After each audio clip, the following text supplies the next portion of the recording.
And we are back on the build phase. I'm mrben, and today I'm joined by a man who made top 8 at Gen Con with a main character not named Ms. Marvel or First Evil.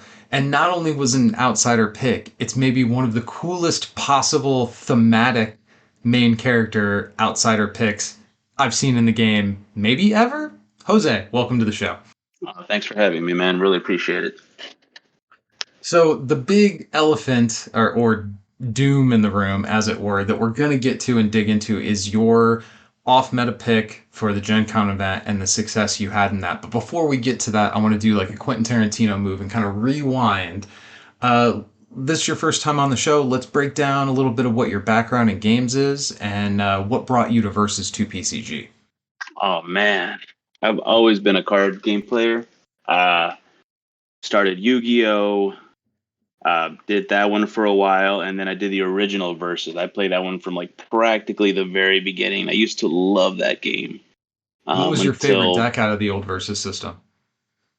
everyone for Golden Age format, they knew me for playing the Brave and the Bold. I don't know if you ever played Nice. that one. Yes. Yeah, I'm very familiar. Yeah, yeah, that I was known for that, and like the other players would make fun because it wasn't considered a good deck. It was Teen Titans was always considered just straight up better, but somehow I made it work. Well, it's a similar story to with what happened at Gen Con, it sounds like.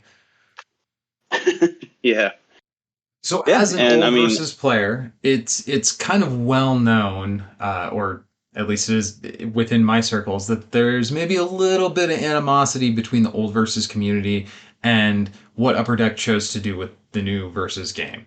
Uh, Coming from that community, when you heard about new verses, were you immediately excited about it? Did you kind of fall into that camp that felt like maybe there was a little bit of a bait and switch? Like, how was your feeling when versus 2 PCG got announced and finding out what the actual game was? What was your reaction to that?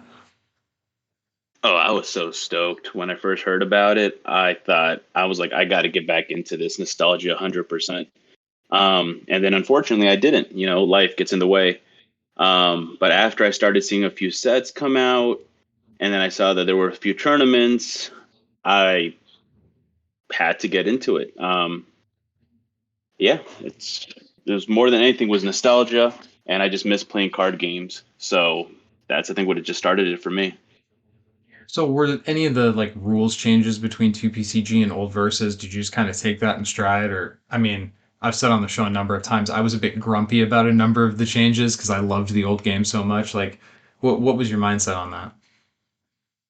That one, yeah, this game is definitely more straightforward than the old verses, which is not a bad thing. Definitely not. It caught me a little off guard in the beginning, but honestly, I got used to it pretty quickly, and I like it. And I think the biggest thing I like about this game is the flavor on the cards. Whoever's designing these cards, I think, is doing a really, really, really good job on that. And as the more that we keep playing, the more the cards that keep getting introduced, the more complicated it's slowly getting. I completely agree with you on that. One of my criticisms of some of the early stuff is that it felt just a little flat. It wasn't dynamic enough. There wasn't enough going on. And I think I misattributed some of that to maybe the game system being simpler. Like, I want more complexity. Well, ultimately, I think Danny and Ben kind of proved me wrong on that point where they took this relatively simple game system and they eventually gave us the complexity that I was looking for. It just took a little while to get there. Yeah. Yeah, 100%. Like I feel like in the first few sets, you can kind of just tell how all the turns were going to play out. Um, and now it's a lot more variable, which again adds more complexity, but it also makes it a lot more fun. So when you first came into Versus 2 PCG, uh, was there a main character that kind of spoke to you? What was kind of like your first experience with the game system, and what main characters did you gravitate towards initially? There was none specifically, but I did decide to go mono A Force. Um, just wanted to give them a shot. They kind of reminded me a little Teen Titans with all the team attacking. Hmm. So I gave those a shot for a while. Um, Yeah, and I played it. What was it? One of the regionals earlier this year. The one that we were both at together. Midwinter. Uh, Midwinter, thank you. And it was one of the side events, and I'm like, let me bring this deck back, and it was just a whole bunch of fun to play. A Force is for sure one of my favorite boxes. That's the release that came out for this game where it tipped it over from me being kind of skeptical and not sure to like, okay, I actually really like this. Yeah. And my favorite card is I forget it's a one drop. I forget what her name is, but she's like pay a yellow during any combat. Search your deck for a plot twist that's not already in your KO pile, and you can use it. Sister Grimm, who happens to Sister be Grimm, one of yes. my all-time favorite characters. So you're in good company calling that out as a good card. Yeah, I love that. And that's what I like nicknamed the deck, the toolbox deck, because I had a lot of one ofs, and then I would just put Sister Grimm in the back and try to protect her, and then I just had a whole bunch of different stuff, so I can answer just about anything. So yeah, that'll always be like my favorite. I have a very fond place in my heart for the legacy meta, the base set, Defenders, A Force, and then the legacy box that kind of gave us more cards for each of those teams. That particular card pool remains. Uh, I don't actually objectively think it's the best period in versus history, but it's one of the periods of versus history I look back on the most fondly. Yeah, I could see that. So, to move into more contemporary versus history, let's talk about the Life Goes On format. Um, Obviously, I called out at the top of the show that you chose kind of an outside pick, not only for characters within this format, but kind of generally speaking. Like, Doctor Doom is a character that has not received a whole lot of respect since he initially released. While there has been some like niche potential and like machine abuse and such, he's a main character that well, hasn't received a lot of respect. Did you gravitate towards him because you thematically liked the character, felt you had something to prove? Was there something that you saw in him within the overall tapestry of the Life Goes On meta? Like, what was your journey to get to, okay, I'm going to prepare for this event and eventually landing on this main character? Oh man, there's so many factors for that one. So the very first, I will say, since I got lucky and I won the Florida Regional, I got the Doctor Doom mat. So right off the bat, I'm like, would that be cool if I had the mat as well as the main character? So that was the initial inspiration for that. And then I on love top of that. that, I remember. Thanks. On top of that, I remember playing him in one of the build phases, and I really did think Doctor Doom was really strong. He's just really good. And my initial build revolved around Doctor Doom and like Thing and She Thing. So I was kind of like a node to old school versus as well. Like if you remember Common Enemy. Hmm. Um, Oh, yeah, I remember that yeah, plot twist and card. yeah, that was a great deck back then too. And so honestly, on top of that, I built the deck out. I played it a little bit, but not too much. And what for me was actually really, I thought was really strong surprise that no one played was Odin. Um, I most matches I played with everyone and all, and granted they're all fun friendlies and we're all learning. Like I was usually pretty successful. Like I had a much higher win rate. And the thing that completely shook me is I offered to play, or I asked Tavon if he wanted to play because I heard he had a pretty good Doom deck. So I'm like, all right, let me see how this match goes. And Tavon was awesome. He's like, all right, sure, let's play. So we played 3 games, and all 3 games, I just honestly got slapped around. Who were I you? was just so surprised. So, Tevin was playing Doctor Doom, and who were you on in this matchup? Odin, Odin. Okay. yeah, because I thought Odin was strong. I know there's a lot of people that are hating on Odin just because of his level 2, but if played correctly, um, it's close in a lot of games, but he can still eke out the win in most matches, in my opinion. So was this in the hardcore like testing run up to Gen Con, or was this how far out from the event were we as you were making these discoveries? Oh, less than a month. We feel like I hadn't even looked at this format until after the Florida Regional, so it was definitely within a month. Okay, very tight time period And then. yeah, oh yeah, definitely. it felt super tight, right? 1 month to learn all these cards, to learn all the different decks, and not to mention, I think a lot of people hadn't really looked too much into photo initially, but then, or at least myself, and then I'm hearing from everyone, photo is really strong, photo is really strong. So I have to learn how all these decks work. I even tried to find a First Evil deck list, couldn't find one anywhere. 40 characters. That's like the key for First Evil. Just 40, 42 characters somewhere in there. Right, definitely. So yeah, no, and then I also got lucky. I met Osh and Patrick. And so Patrick, he has a really good First Evil deck. So I got a lot of good experience against First Evil. And Osh had been playing a whole bunch of different things, whether it had been Miss Marvel or Odin. So it was good because these guys are really smart. And so we just have like a chat in Discord where we just kept throwing ideas out at each other. And so at the end of it, I went from Odin to Doom, and then I was considering also Miss Marvel, like pretty close to the deck that Ash was playing. And I was like going back and forth on which one I want to play. And I said, screw it. I got the mat. And as I said, I wanted to do it for the mat. So let's just give this bad boy a go and see how it goes.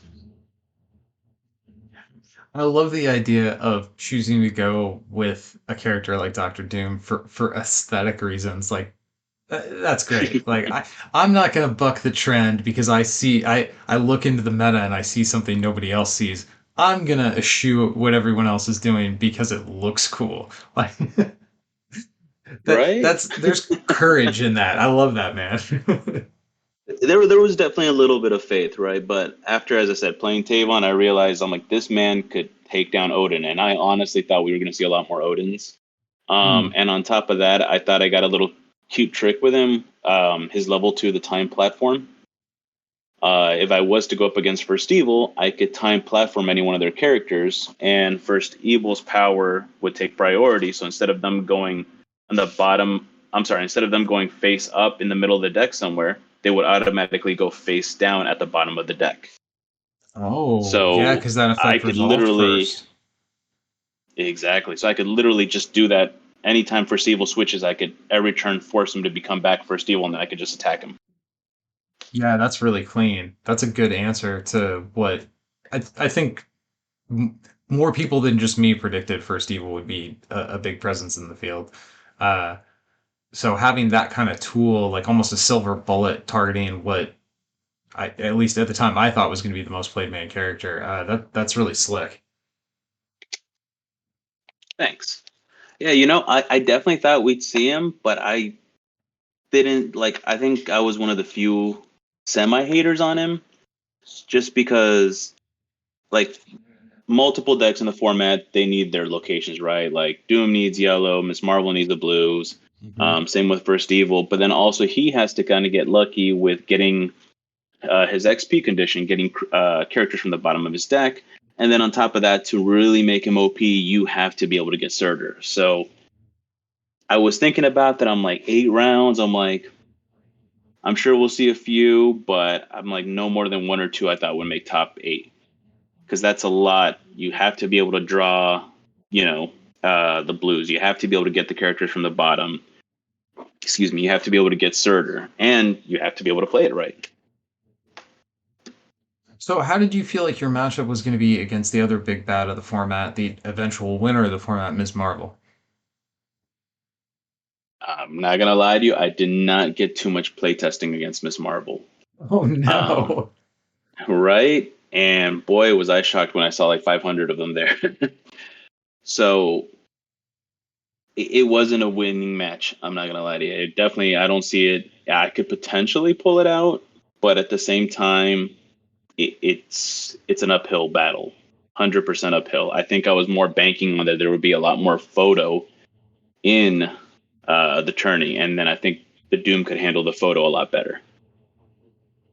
Okay.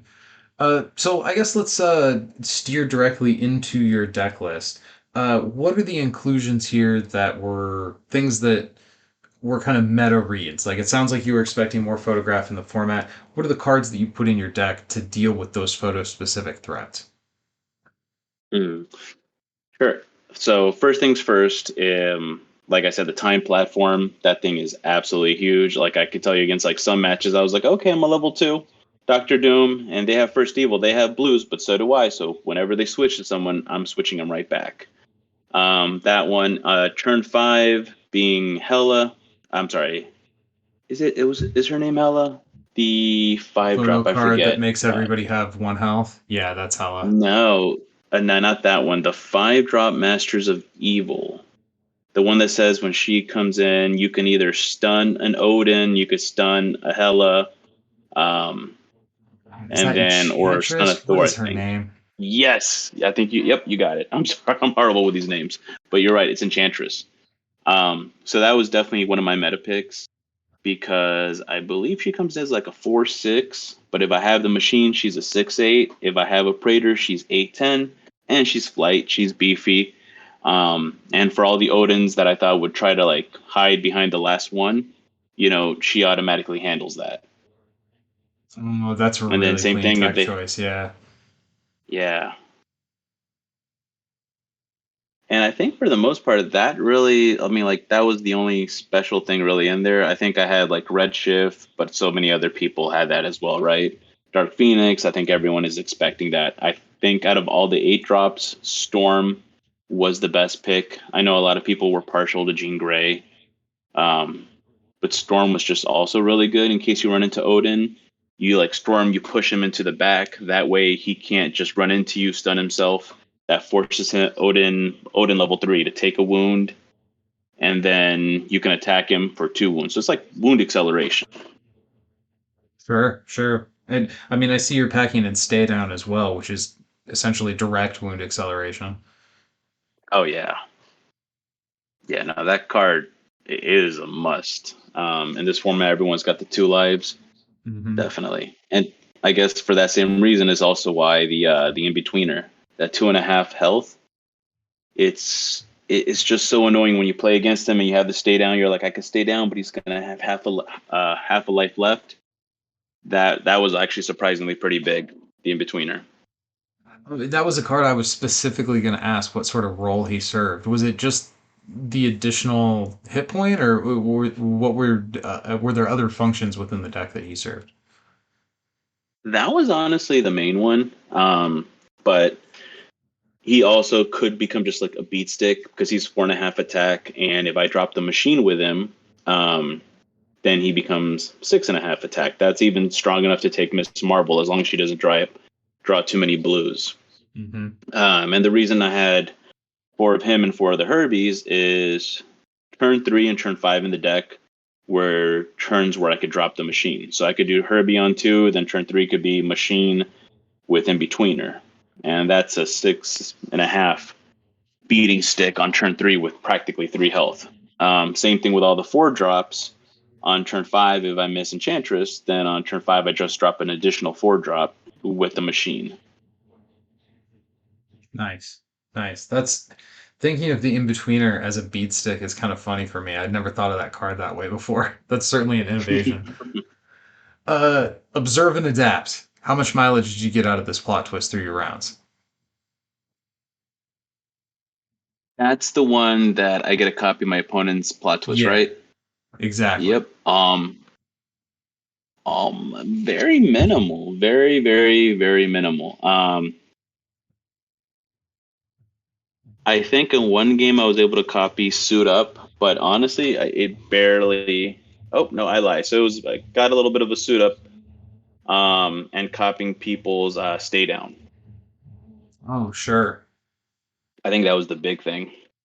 Yeah, that's a plot twist that every time I'm thinking about putting it in my deck, I think of all the juicy plot twists I'm going to copy, and then every time I actually have it in a game, it's garbage plot twists. Nobody ever gives me anything that I want to copy. I've found that one to be very difficult to use. Yep, yep. Everyone was ready for it apparently. So, was there anything else about your deck that you wanted to flag before we move into rounds?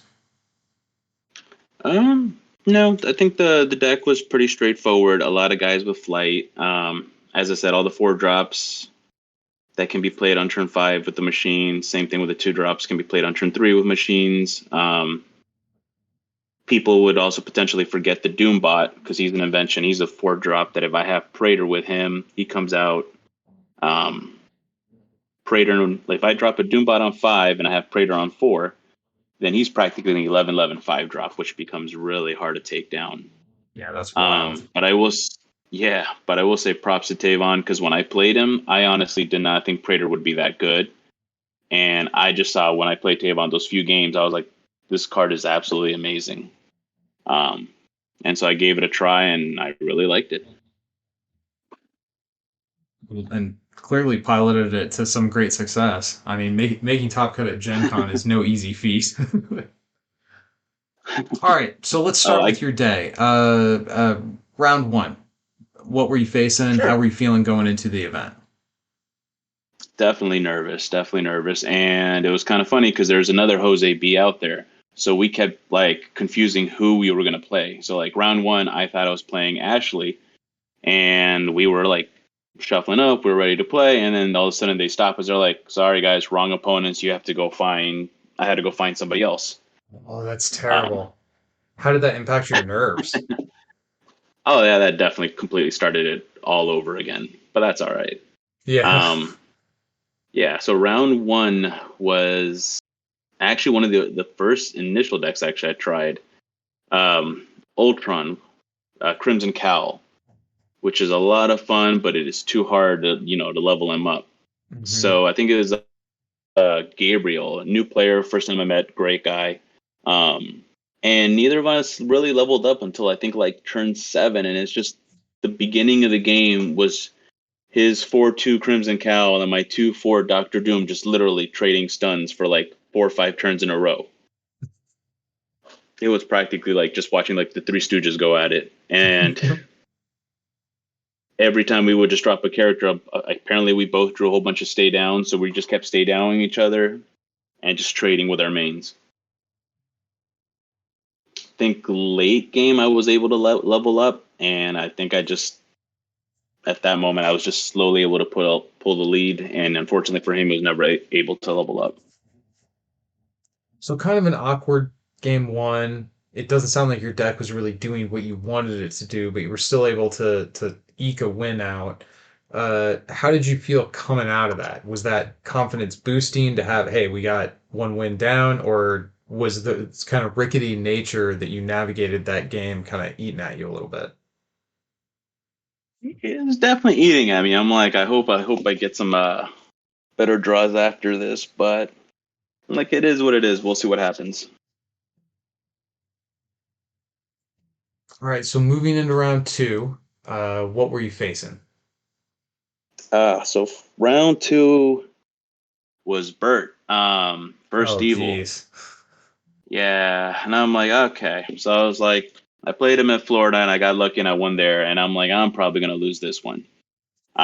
So it was honestly like probably one of the funnest games I've ever played because I think we both played it the decks as best as could be. And I honestly thought I was gonna lose, and I could have. Um, Turn one, I pulled out the weapon, started swinging at his first evil. He pulled out, I think on turn 2 or 3, he pulled out Baby Groot with a power up, took away the weapon, and I was like, oh, that's bad. I think on turn 3 or so, I leveled up. Um, and then around turn 4 or 5, he leveled up, and not only did he level up, I think on 5, I got surtered. I think I got surtered twice early on, and at that point, I was like, yeah, this game's over. I'm never gonna recover from that because not only did I got surgered with a suit up. Oh, Um, geez. and so I was just on life support for a while there. And at one moment, I remember he almost won, or he would have potentially won because he attacked Doom, but my Doombot was able to take the wound instead. So it just went back and forth until next thing I know, I was like, oh no, we're close to time. And I think he was ahead by one wound, and then right as time got called on my turn, I was able to put him back on that wound.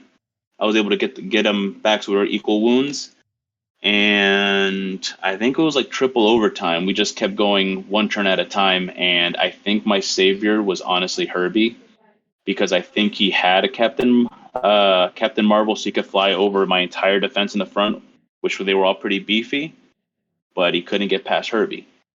Hmm. And that was it. Triple overtime, and I was I was just shocked.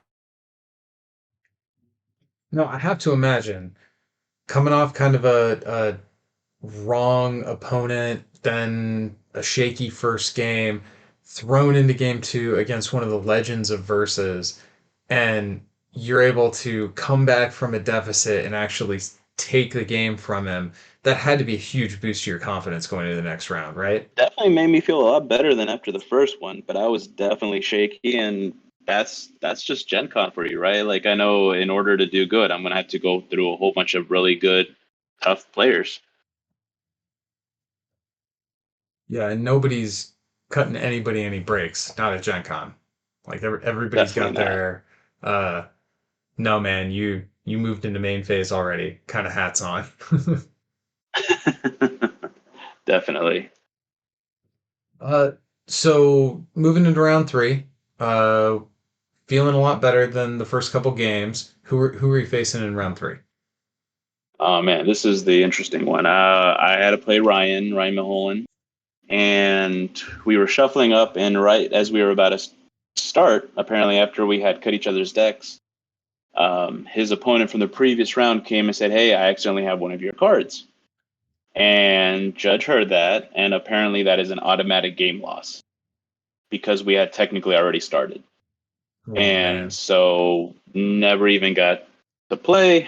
Um, and I know his deck would have beat me. Like he had a really good build for that tournament. Um, that would have ramped a lot faster than I would have been able to. So yeah, I just got incredibly lucky on that one.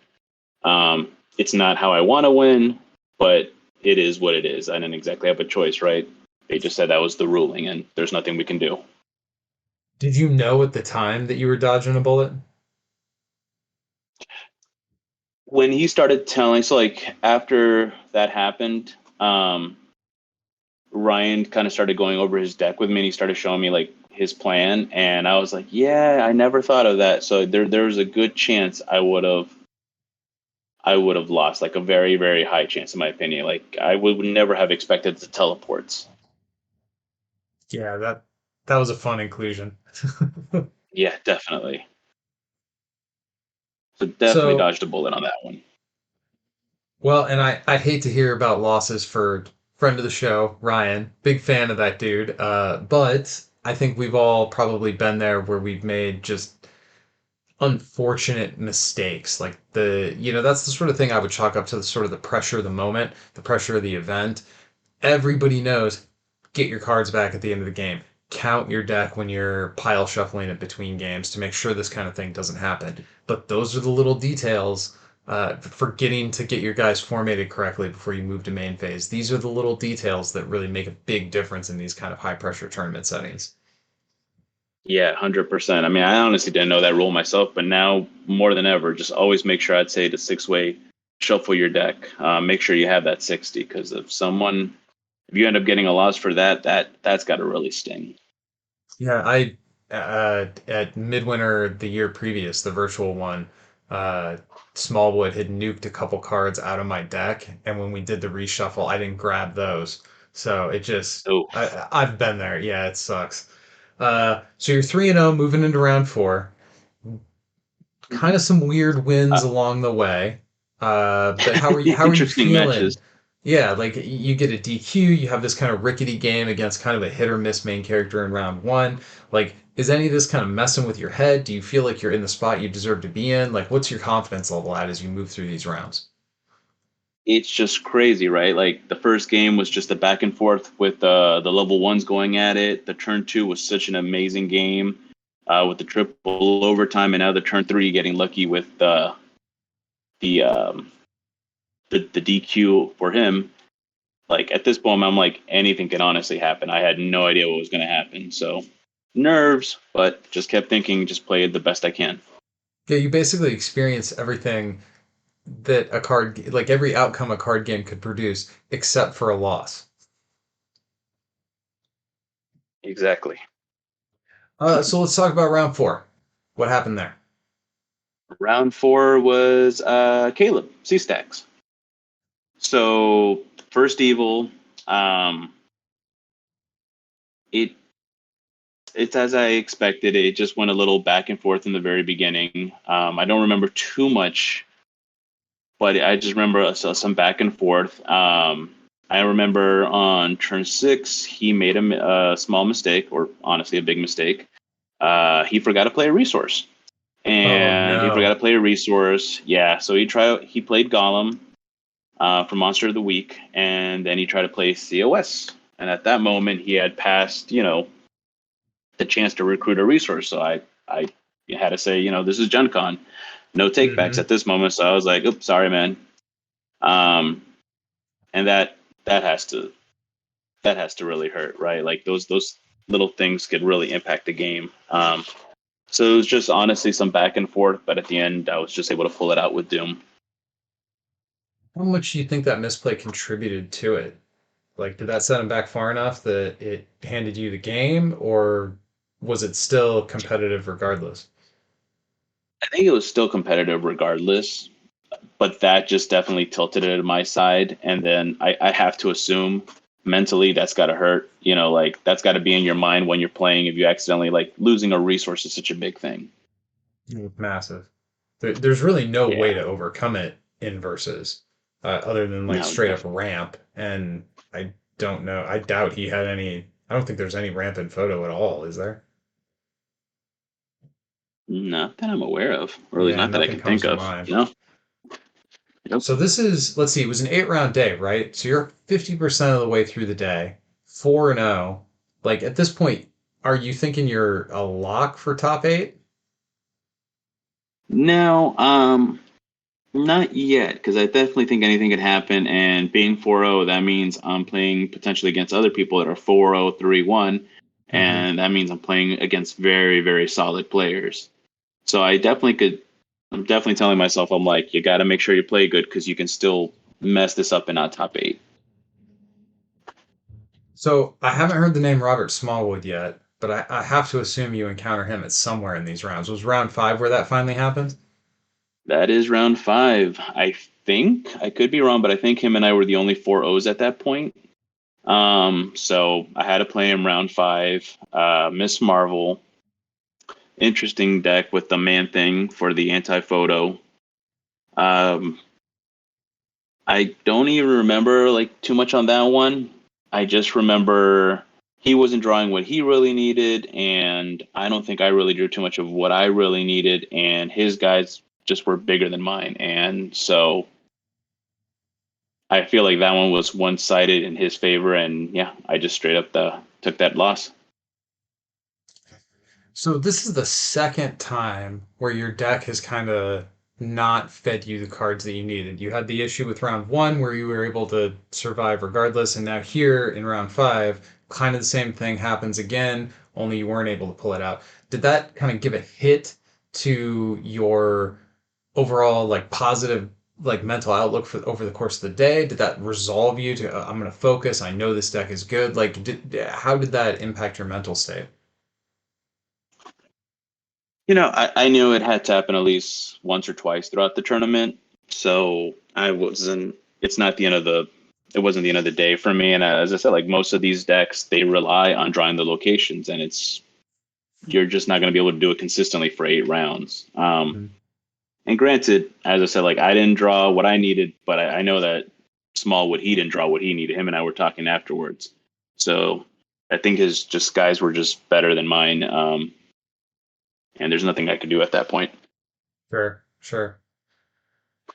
All right, so you got the obligatory beating from the versus goat out of the way. Only one loss still. Exactly. Yeah, I I just want to beat him one of these days. You know what I mean? Right. Moving into round six. Who are you facing? How are you feeling? Well, I first lost, and I was like, all right, got to try to step it up. We'll see what happens. And then, of course, it ain't a tournament unless you were into the big three. So I already got Bert Smallwood, and then it was Mr. John Phillips. There you go. Yeah, he was telling me, he was like, I'm playing Blob. I didn't honestly, like, I was like, is he just joking with me or is he actually doing it? And lo and behold, this man was playing Blob. And So at the I did top it tables, because that's what John Phillips does. right. That is what that man does. I love the man's decks. He is so creative and he plays them so like perfect. It is insane. Um, and it just turned out to be a ramp deck, and I just again couldn't do anything with it. I don't recall if I drew bad or good. I think I drew at the very least okay that match. Um, but I think a lot of it was I was kind of confused on what his game plan was, and I think he was ramping with one of the stones mid game. And stalling with out of time a little bit, and then he was able to pull what is it? I think it's like Namor, the 8-drop, and then followed by Dark Phoenix. And I Hmm. just did not have anything. I just at that moment I was stalling, but I was literally stalling to nothing. So yeah, I took that loss. So it's pretty hard to feel bad about a two-loss skid when the losses were given up to two of the most legendary players of the game. But you still want to come out on top at the end of the day. So looking around at the standings, Mhm. at the other players' records, you're sitting with a 4-2. How are you feeling about your chances for making top eight at this point? Still, I was like looking at the standings, and I was like, I think I can get away with a 5-3. So I was like, as long as I can win one more, that's all I care about. I think I should be fine with that. Well, and to some degree, you have to feel like the pressure's off. Like looking at the Yeah, other players who are going to be around these top tables, you've played Smallwood, Phillips, Burt, C Stacks. I realize those aren't the only high level players that I guess throw Ryan in there as well. So you've kind of knocked out a lot of the big names who are sitting there. So going into this next round, it, did that kind of boost your confidence a little? Like, yeah, I'm on a two game skid, but I've got the vegetables out of the way, and now I'm going to be able to get some cotton candy, so to speak.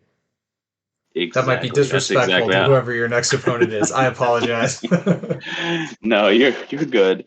Um, and yeah, like you said, there's tons of great players in this game. They're not the only ones, but it is definitely feels good just to know the big three is out of the way, and I'm not gonna have to play them anymore. Um, the only person I did not really want to play was Osh. Because I know at this moment he was after what? After round six, he was like 5-1 or something. And so since we had played together, we had tested him, me and Patrick. I did not want to have to play him, and if I played him, I would have preferred to only play him in the top eight. So he was the only person I really did not want to play against. Sure. Were there any main characters in the field that I mean, obviously the whole field doesn't have the potential to face off against you at this point, but out of the characters who you potentially could have faced off, were there any main characters you were hoping to avoid, any matchups you were hoping to get? At this moment, with playing Caleb and Bert and pulling W's out of those two, I was like, that made me confident on any first evil matches. So I was like, oh, Sure. you know what? Give me the first evils. Makes sense. So what did you end up getting in round seven? First evil. There you go. Yeah. So, but it came, it wasn't just anyone. It was Ashley, the last Gen Con champion. So, I'm like, I'm confident against First Evil, but on the other hand, it's Okay, I'm gonna Ashley, go on record the saying right now I do not think Ashley is cotton candy. That was I didn't know she was gonna be the next name out of your mouth. No disrespect intended. Proceed. Sorry. no worries. I mean, she is a great player. So I knew it was going to be a battle, of course. And it's just what happens to First Evil sometimes. She was not able to level up for a while, and I was able to get Doom with the weapon. Um, and he was chilling in the back row behind Herbie, and he was just swinging at First Evil. She did do a little mistake early on, and she caught it, and she mentioned it the next turn. She could have taken out my machine. She stunned my whole board, but she forgot that she could attack with her First Evil level 1 because he's a 0/6. So she just passed, and I was like, Oh okay, no. yep. And then in the middle of my next turn, she was like, yeah, I should have attacked the machine with first evil, but I completely forgot because, I never attack with him. And I'm like, Mm-hmm. totally understandable. But yeah, that was big. Um, and at that moment, I had leveled up. It took her, unfortunately, forever to level up, just the way the cards were going from the bottom of the deck. And on top of that, I think she got multiple blues from the bottom. So even less chance of her being able to use the first evil's power. And then when she Wow. finally did level up, yeah, when she finally did level up, I was sitting with my own doom, and I had like three blues just face up. So I was like, whoever she becomes, it's just gonna become first evil again. Okay, so is this arguably the best your deck has performed throughout the whole event?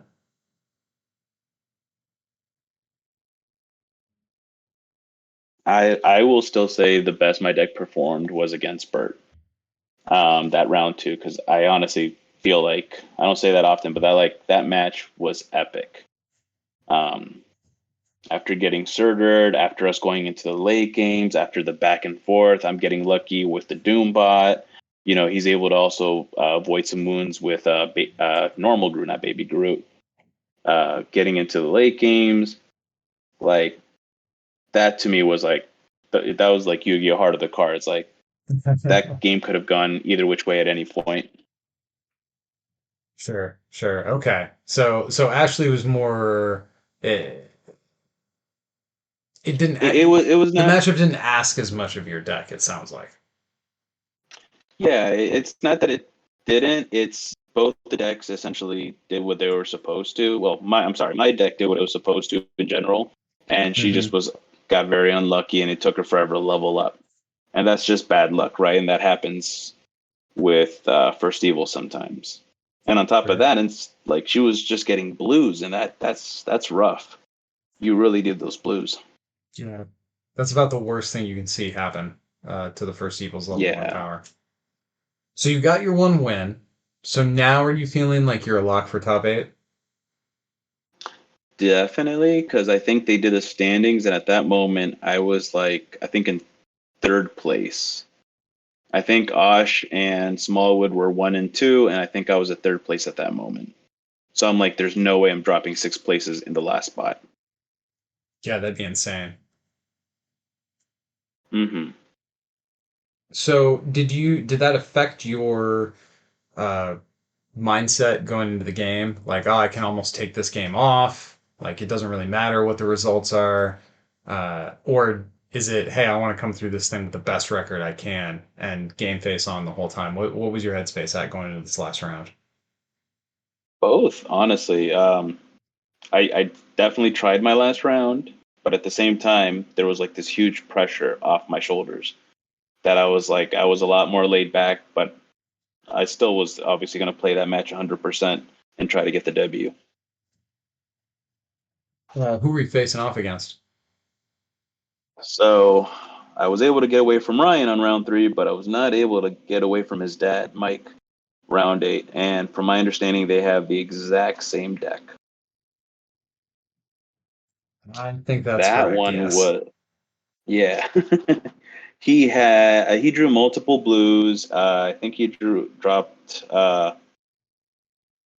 I definitely missed some stuff, and I remember what is the card that lets you draw two if you have more characters than your opponent? 50 State? 50 State Initiative, I Yeah, think. 50 state. Yep, yep. So I think I missed some early drops, and he had a two drop, and he had like multiple 50 state initiatives, and I was like, yeah, no, I'm gonna lose.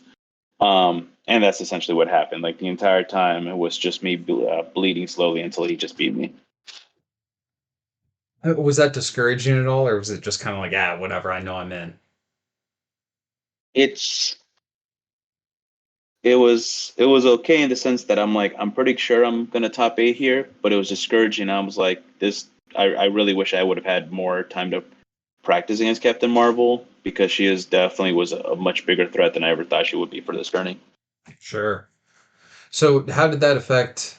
So you've got some lag time in between your Swiss rounds and your top eight. Did you? I know when Osh came on the show, he told a wild story. Did you use your time in between Swiss rounds and top eight to get some games in against Captain Marvel to try to like game plan as far as how that was going to work? Did you focus on who your top eight opponent was going to be? Uh, did you want to just go enjoy Gen Con? Like, what was your idea for how you're going to spend that time until you had to show up again on Sunday?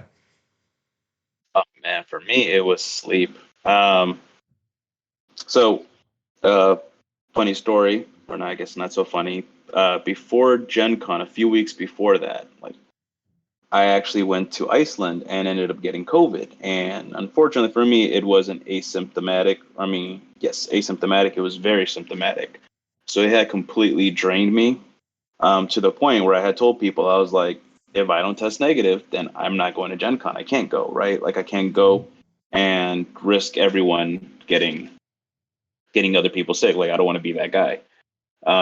So I did test the last day I did test negative. So I was like, oh, guess I'm going.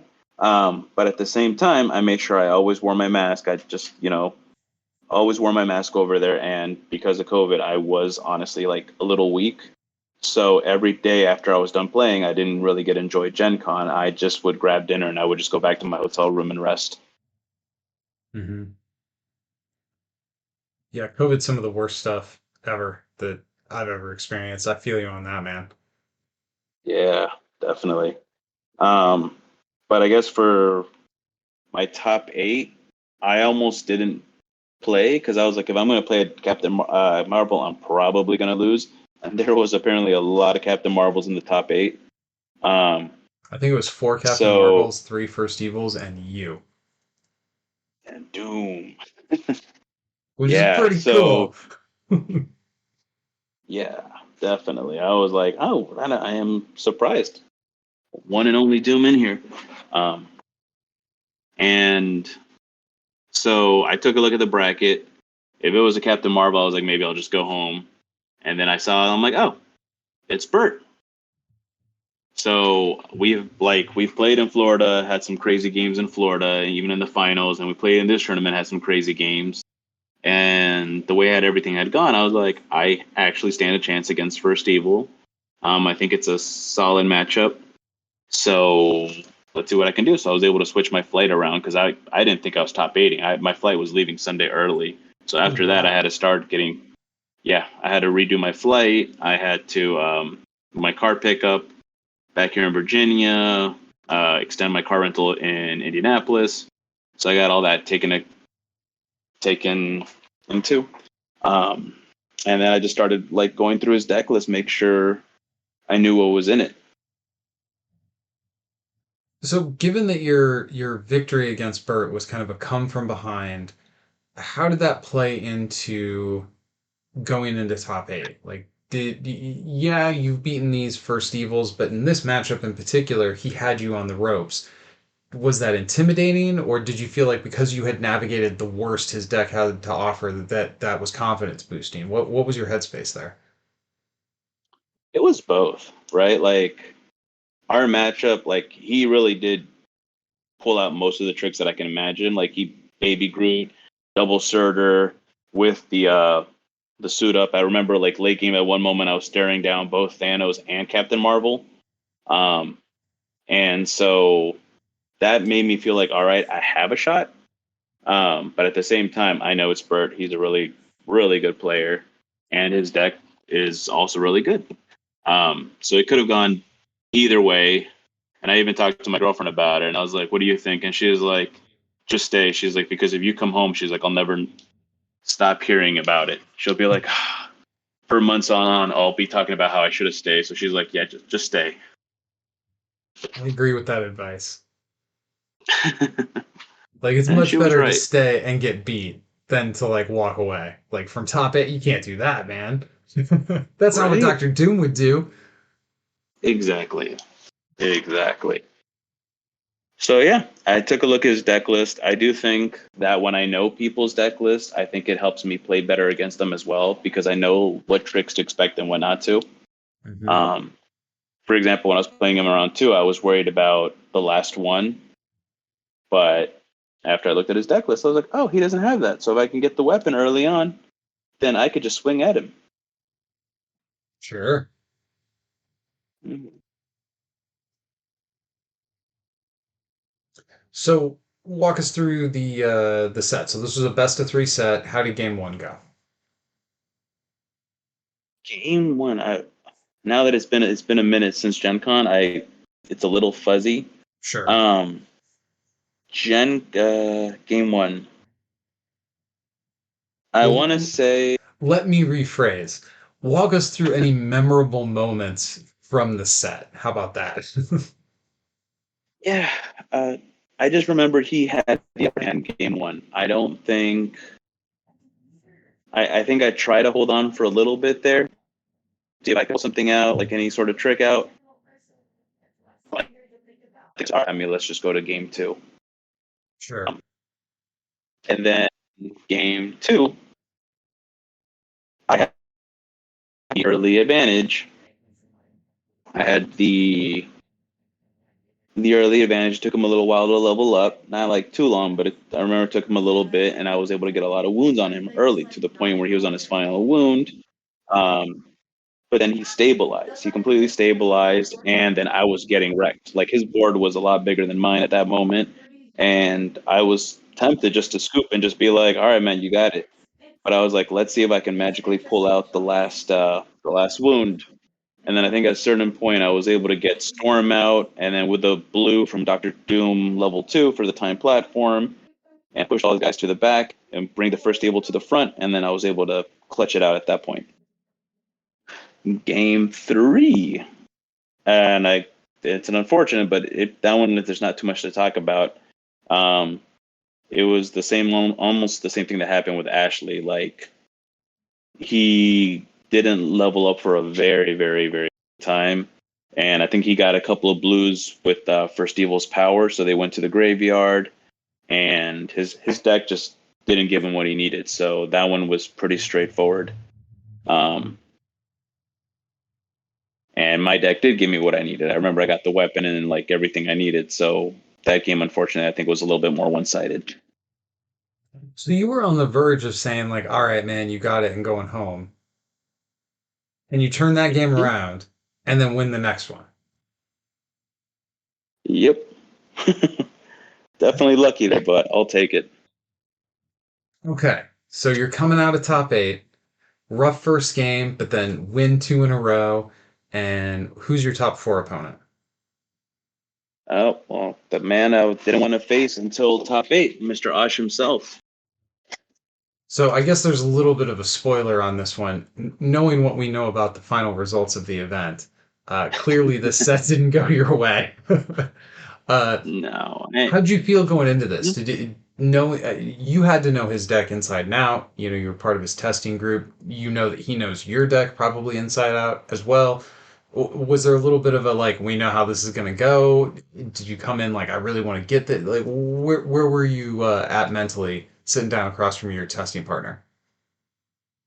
I think mentally I was already defeated on that one. I know that the matchup is not great for me. It's an uphill battle.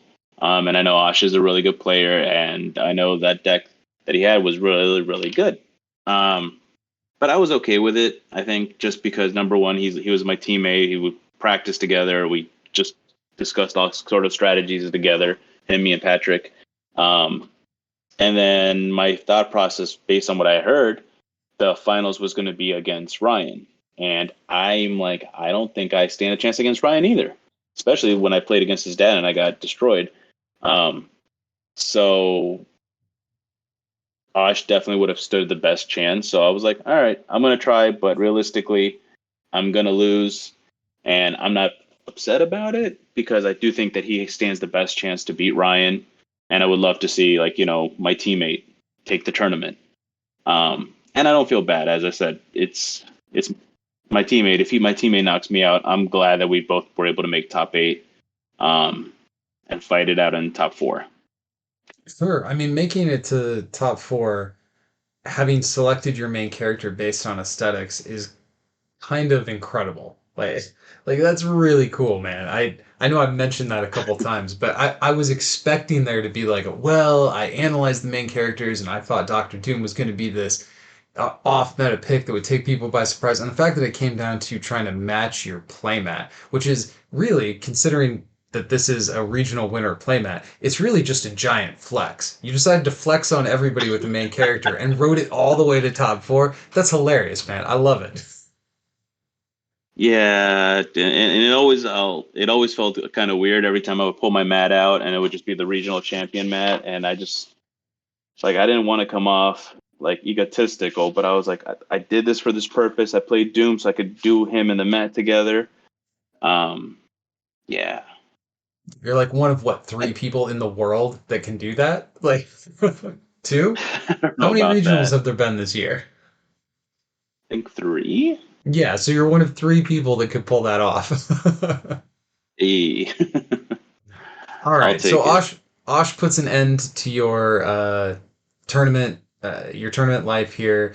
Looking back over the whole event, how do you feel about your deck list? Are there cards that you would replace or or do differently now that you know what the meta ended up looking like? Um, what do you think some of the high points of your deck were? What's your sort of summary of where you ended up landing now that we've walked through the whole event? I like the deck. I would definitely like. There was another tournament. I would definitely consider playing it again with some tweaks. Maybe more defensive because I know the Captain Marvels are a big problem against the deck. More defenses. What is her name? Danger on three might be better.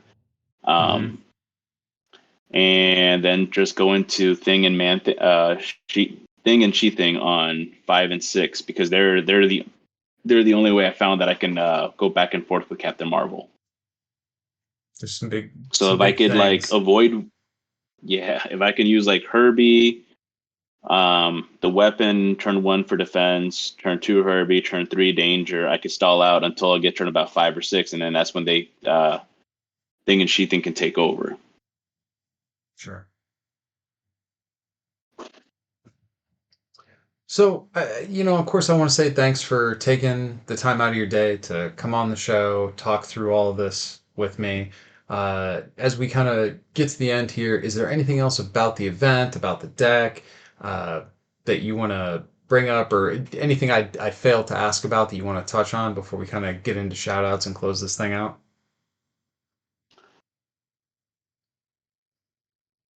No, I think we covered most everything. The only card I think we really didn't talk about, which did actually help quite a bit throughout the tournament, was Tiger Shark. Him being able to come in and just munch on anybody for -2/-2 was really, it's kind of like my plot twist. Just bringing him out, taking -2 on people so they can't either stun me on their turn or I'm able to stun them. He definitely put in some good work too. Great. All right. Well, I guess before we say goodnight, is there anything you want to plug, promote, shout out? The floor is yours. No, let's see. Just to the testing partners, mainly Osh and Patrick. They've been awesome testing partners, and I'm really looking forward to continue. Like we're still play testing even up to this day, and just talking different ideas. So I'm really excited for the next tournament to see what we can come up with. And shout outs to Diego. Unfortunately, we don't play as much as we used to. The man's got a life, so we all get busy, right? So I know it's harder for him to play, but shout outs to him because before this tournament, that man has been like my solo training partner for years. Yeah, real life has to come before cards, but Indeed. Yep. Yeah, we're it not getting younger. it's always sad when we lose a testing partner to real life responsibilities at the same time. Right. It's like rip, rest in peace, but I understand. Yeah, yeah. All right. Well, on that happy note, I guess we'll wrap things up here. Once again, thanks for coming on the show. Congratulations for your performance at the largest stage there is in our game with a offbeat main character, which is pretty awesome. And I guess until next time, go win some games.